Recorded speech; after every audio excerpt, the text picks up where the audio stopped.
के संबंध में मैं फिर यही कहना चाहूँगी कि स्थिति अभी भी चिंताजनक है, किंतु किसी भी एलपीजी डिस्ट्रीब्यूटर पर ड्राई आउट नहीं है।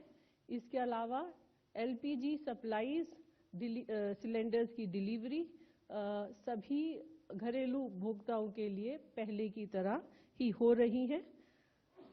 ऑनलाइन बुकिंग के लिए मैं आपको ये बताना चाहूँगी कि इसमें काफ़ी इम्प्रूवमेंट है और आज की तारीख में लगभग 94% बुकिंग सिलेंडर्स की ऑनलाइन ही हो रही है। डिलीवरी ऑथेंटिकेशन कोड में भी इम्प्रूवमेंट है और अब यह 76% है। So there is an improvement there also. Commercial LPG supplies जो कि शुरू में एकदम बंद थी, बाद में पार्शियल रेस्टोरेशन हुआ और जो सिलेंडर्स विभिन्न राज्य सरकारों के और यूनियन टेरिटरीज के डिस्पोजल पर रखे गए, वहाँ पर भी डिस्ट्रीब्यूशन हो रहा है। और बहुत सारी सरकारें जैसे बिहार, दिल्ली, गुजरात, हरियाणा, हिमाचल प्रदेश, कर्नाटक, मणिपुर, राजस्थान, उत्तराखंड इत्यादि ने ऑलरेडी नॉन डोमेस्टिक एलपीजी के एलोकेशन ऑर्डर्स भी इशू किए हैं।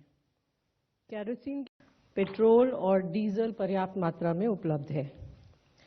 नेचुरल गैस के संबंध में जैसा कि मैंने आपको बताया कि भारत सरकार का ये प्रयत्न है कि जो भी कमर्शियल एलपीजी कंज्यूमर्स हैं, अगर वो पीएनजी पर शिफ्ट हों तो अच्छा होगा। इसी दिशा में भारत सरकार भी प्रयासरत है और गेल अथॉरिटी ऑफ इंडिया ने ऑलरेडी सभी सीजीडी कंपनीज के साथ मीटिंग की। इसके अलावा पीएनजीआरबी ने भी एक एडवाइजरी इशू की। हमारी CGD companies like IGL, MGL, GAIL India और बीपीसीएल, ये सारी कंपनीज जो भी उपभोक्ता पीएनजी कनेक्शन लेना चाहते हैं उनके लिए तरह तरह के इंसेंटिव घोषित किए हैं। इसी क्रम में भारत सरकार ने कल सभी राज्य सरकारों को और यूनियन टेरिटरीज की गवर्नमेंट्स को लेटर लिखा है और उसमें रिक्वेस्ट की गई है कि जितनी भी पाइपलाइन ले करने की परमिशंस वहाँ पेंडिंग हैं उन्हें डीम्ड अप्रूवल दे दिया जाए। जो नई एप्लीकेशंस आ रही हैं उनको 24 घंटे के अंदर अप्रूव किया जाए। इसके अलावा रोड रेस्टोरेशन और परमिशन चार्जेस जो राज्य सरकार या लोकल अथॉरिटी लेवी करती है उसको वेव ऑफ कर दिया जाए।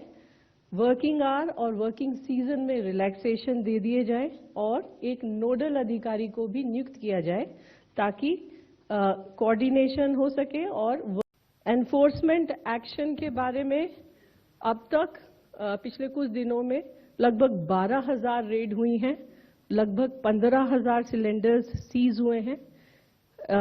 I will just share some examples with you. Like Delhi में कल लगभग 600 सिलेंडर सीज किए गए हैं। इसी तरह यूपी में पिछले कुछ दिनों में लगभग 450 इंस्पेक्शंस और रेड हुई हैं। 10 लोगों को अरेस्ट भी किया गया है। जम्मू कश्मीर में 564 रेड हुई हैं, एफआईआर हुई है, अरेस्ट भी हुआ है। केरला में लगभग 1000 रेड और इंस्पेक्शन हुई हैं और डोमेस्टिक और कमर्शियल सिलेंडर सीज हुए हैं। मध्य प्रदेश में भी लगभग 1200 रेड्स हुई हैं और लगभग 1800 सिलेंडर्स सीज हुए हैं।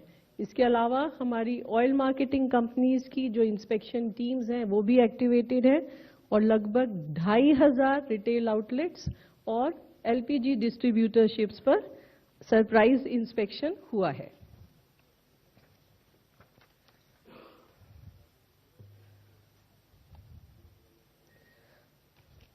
आखिर में आप सभी के माध्यम से मैं देशवासियों से अपील करना चाहूँगी कि अफवाहों से बचें, घबराएं नहीं, ऑनलाइन बुकिंग करें।